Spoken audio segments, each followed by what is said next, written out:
Bem-vindos ao Ensino em Ação. Estamos muito felizes por você estar aqui hoje. Prepare-se para insights, dicas e conversas inspiradoras sobre educação. Vamos juntos. Bem-vindo.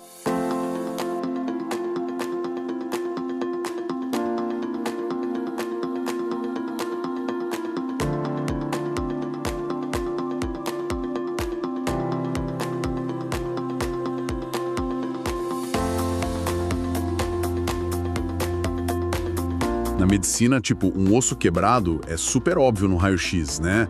A linha branca e irregular tá lá, o médico aponta e pronto, o diagnóstico é exato. É reconfortante, de certa forma. Você vê o problema na hora. Exatamente.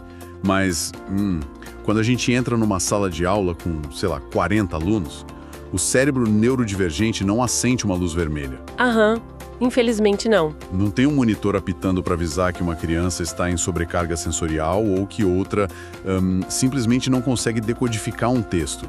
E é exatamente nessa neblina, nessa falta de clareza visual, que os rótulos mais perigosos começam a surgir. Sim, é o que a gente chama de águas turvas do diagnóstico escolar.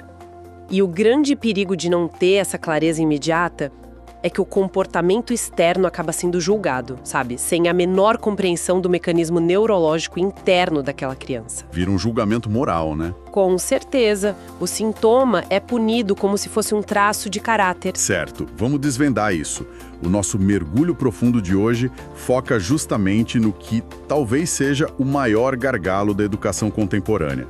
Como a gente identifica e inclui alunos neurodivergentes sem ter que ficar de braços cruzados esperando por laudos médicos oficiais. Nossa, sim, essa é a grande dor de quem está na sala de aula. E a nossa missão hoje é extrair ferramentas práticas desses materiais incríveis que trouxemos, tipo o radar de 10 minutos, e o mais maluco é que a chave para destravar esse problema está em um lugar muito inusitado. Pode falar, as pessoas sempre se surpreendem com isso. A Base Nacional Comum Curricular da Computação, a famosa BNCC da computação. O que, assim, parece um enorme paradoxo à primeira vista, né? Quando se fala em computação, a imagem imediata é a de uma tela fria, códigos super rígidos, zeros e uns. Aquela coisa meio Matrix. Exato, mas a nossa análise de hoje não é sobre formar programadores.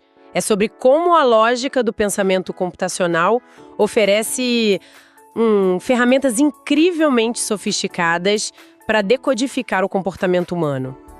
E mapear as necessidades reais de aprendizagem dentro daquela sala de aula superlotada que a gente comentou. Isso levanta uma questão importante, porque não é só sobre tecnologia, é sobre entender a fundo as pessoas. Com certeza. E antes de chegarmos a essa solução tecnológica, a gente precisa olhar para a realidade nua e crua do problema, sabe? Transtorno de déficit de atenção com hiperatividade, o TDAH, transtorno do espectro autista, dislexia, descalculia. Todas essas condições sofrem do mal da invisibilidade. Perfeito, invisibilidade. E isso gera equívocos terríveis. Uma criança com TDAH, por exemplo, tem uma necessidade biológica, neurológica mesmo, de movimento. O cérebro dela precisa de estímulo para regular a atenção. E como o ambiente escolar tradicional traduz isso? Quase instantaneamente como o aluno bagunceiro, ou o preguiçoso que não quer focar. Ou se a gente pensar no espectro autista, a situação inverte, mas o erro é o mesmo. Muitas vezes um aluno autista pode estar passando por uma imensa sobrecarga sensorial. Por causa do barulho da sala, iluminação. Exato, muito estímulo. E a resposta de enfrentamento desse cérebro é o retraimento, chamado shutdown. A criança simplesmente se fecha. E aí o sistema educacional sobrecarregado olha para essa criança e pensa o quê? Nossa, é a aluna ideal, super tranquila. Sim, simplesmente porque não dá trabalho disciplinar. A neurodivergência dela passa completamente despercebida porque não incomoda o andamento da aula, o que é trágico. E a dislexia entra exatamente na mesma armadilha. O estudante entrega tarefas incompletas, comete erros de leitura que parecem, mera desatenção. Ele se esconde lá no fundo da sala para não ser chamado para ler em voz alta. E o veredito quase automático costuma ser falta de esforço.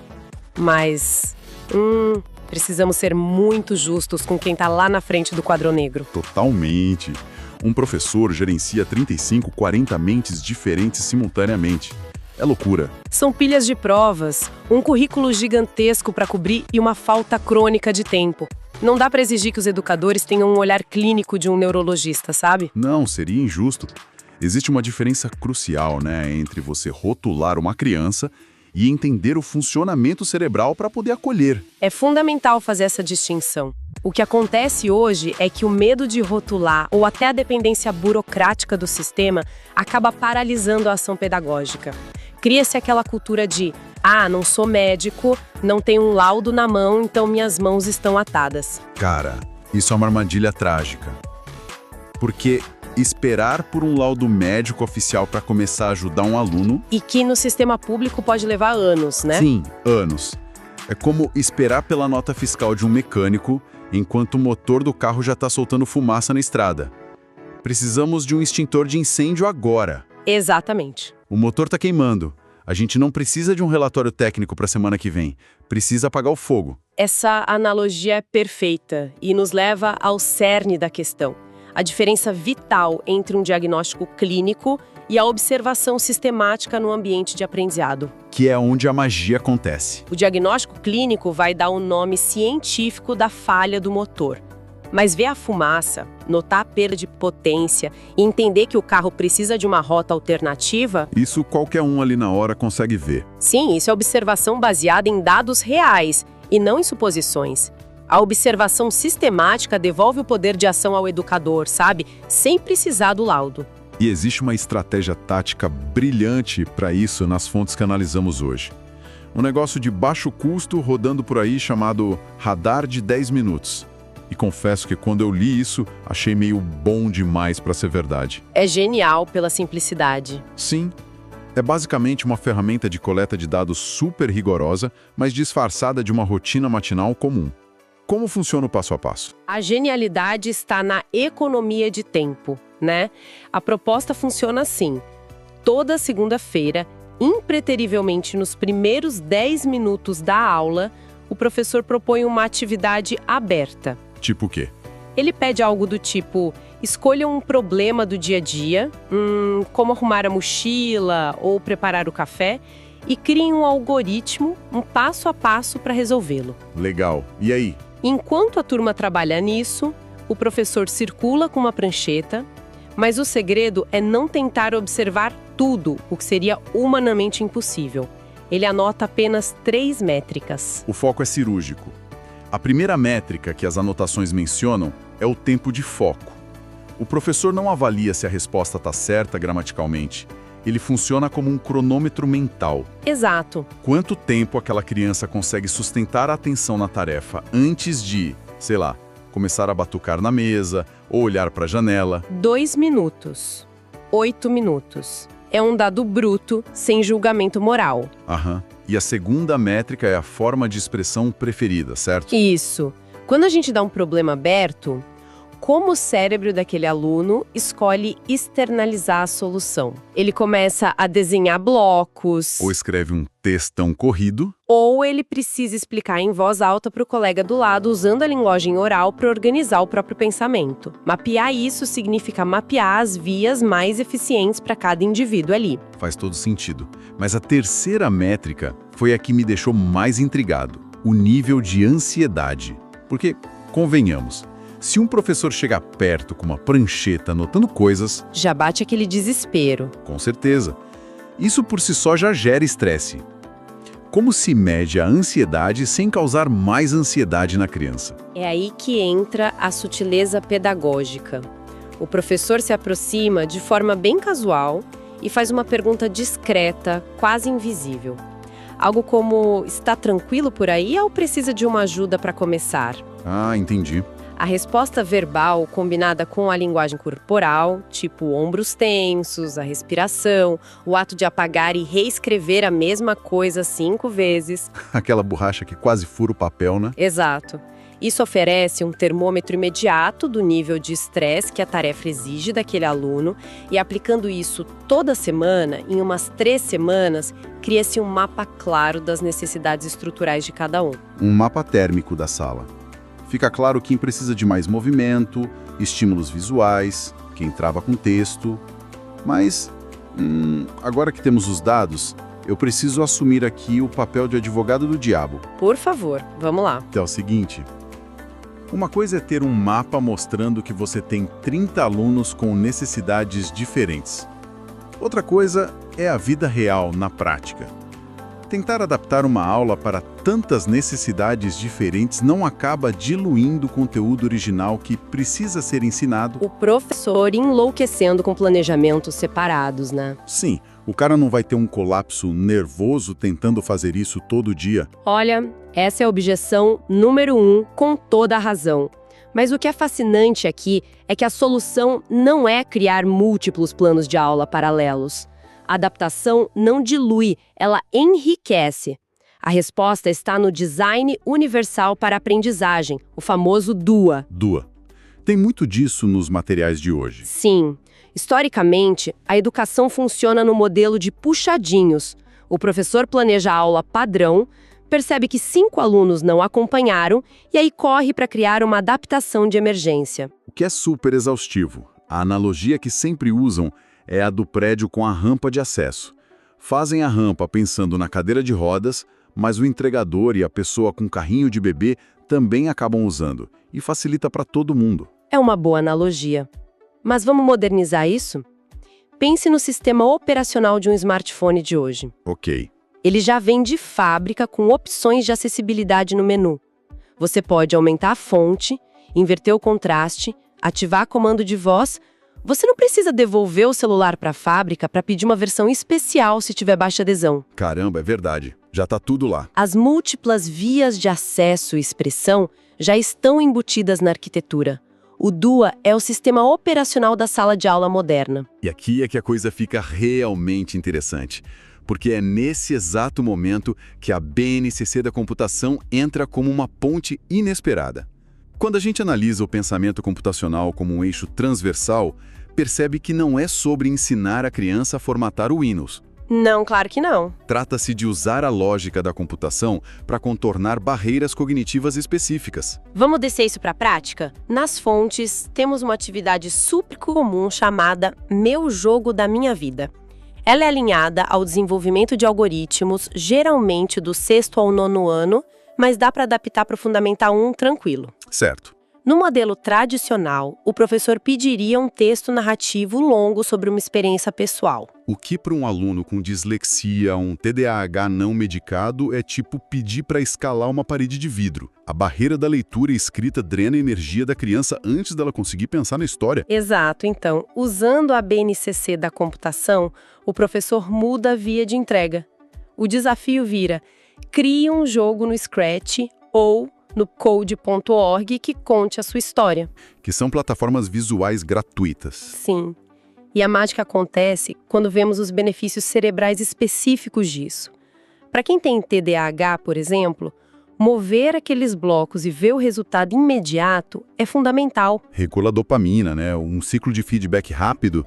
A redação estática não dá esse retorno. Mas no Scratch, arrastou o bloco azul, o boneco andou. O aluno entra no estado de fluxo. Exatamente. Agora pense no transtorno do espectro autista. O mundo social e a comunicação humana são cheios de nuances que geram muita ansiedade. Muita ambiguidade, né? Sim, mas estruturar a narrativa numa sequência lógica de blocos organiza o pensamento. O ambiente computacional é previsível. Se A acontece, então B executa. Isso tranquiliza a mente autista. Simplesmente some, porque elimina longos textos, usa blocos coloridos, imagens, o aluno pode até usar gravação de voz dentro do jogo. A expressão criativa é libertada. O objetivo curricular foi atingido com excelência, sem rebaixar a régua. A lógica exigida para criar um jogo é altíssima. Mas aí eu volto a ser o chato da logística. A atividade sugere 3 opções de entrega, certo? 1. Programa completo no Scratch. 2. Um storyboard desenhado com pseudocódigo. 3. Um vídeo explicando o algoritmo no celular. Avaliar 3 formatos não é enlouquecedor? É aí que tá. Se a aula fosse de edição de vídeo, sim. Mas a rúbrica de avaliação aqui é o pensamento computacional. O critério é o mesmo para os 3. O aluno estabeleceu uma sequência lógica. O formato não importa. E o engajamento vai lá em cima.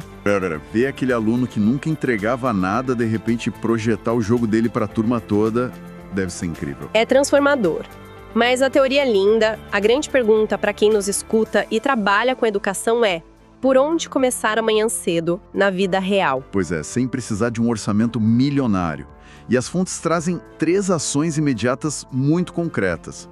Para começar, a primeira coisa prática é uma capacitação curta. Isso. Ninguém precisa fazer outra faculdade. Existe um curso gratuito chamado Educação Inclusiva e Pensamento Computacional do MEC junto com o Instituto Ayrton Senna. É rápido e direto ao ponto. Perfeito. A segunda ação é quebrar o isolamento. O professor precisa de uma parceria. Convidar o coordenador pedagógico ou psicopedagogo para observar uma aula em conjunto e aplicar o radar de 10 minutos. 2 pares de olhos vem muito mais. Com certeza. E a terceira ação é a melhor. Comece pequeno. Pegar apenas uma atividade da BNCC da computação por bimestre, oferecer 2 formas de entrega diferentes e só. Inclusive, as fontes citam, a título de curiosidade, que o roteiro do meu jogo da minha vida tá lá no Instagram, @ensino e ação. O que poupa muito tempo. E se conectarmos isso ao cenário maior, a premissa é que a aula fica melhor para todos os alunos. É o ganho coletivo. O conceito de um buffet livre de aprendizagem. Buffet livre? Como assim? Pense no restaurante buffet. Ele atende o vegetariano, quem tem intolerância a glúten e quem come de tudo sem ninguém precisar pedir um prato especial com antecedência. Ah, as opções já estão ali na mesa para todo mundo? Exato. O aluno neurotípico, que não tem diagnóstico nenhum, também ganha criatividade e movimento saindo da rotina tradicional de texto. O passo a passo mostra que o educador não precisa ser especialista médico. Ele vira um especialista em possibilidades. Um curador de rotas de aprendizagem que não deixa ninguém para trás. Isso mesmo. A inclusão enriquece a jornada de todo mundo. Bom, a gente cobriu muita coisa. Então, o que tudo isso significa no fim das contas? Significa que a verdadeira inclusão não é sobre facilitar a tarefa ou rebaixar a expectativa. É sobre oferecer o caminho adequado, libertando o professor e o aluno da necessidade de um laudo para começar a agir. E o poder daquele radar de 10 minutos e a flexibilidade surpreendente da BNCC da computação provam que a gente já tem ferramentas incríveis nas mãos. Exatamente. O algoritmo agindo como uma ponte de empatia. O que nos deixa com um pensamento final super provocativo para quem está acompanhando o nosso mergulho profundo refletir agora que estamos encerrando. Manda bala. Se o pensamento computacional, que é essencialmente lógico, rígido, matemático, provou ser a ferramenta mais maleável para a liberdade criativa e inclusão das neurodivergências, quais outras disciplinas ou regras no nosso dia a dia que a gente julga excessivamente rígidas poderiam ser hackeadas para libertar o potencial humano ao nosso redor? Fica aí a reflexão. Uau! Excelente pergunta para fechar. Até o próximo mergulho.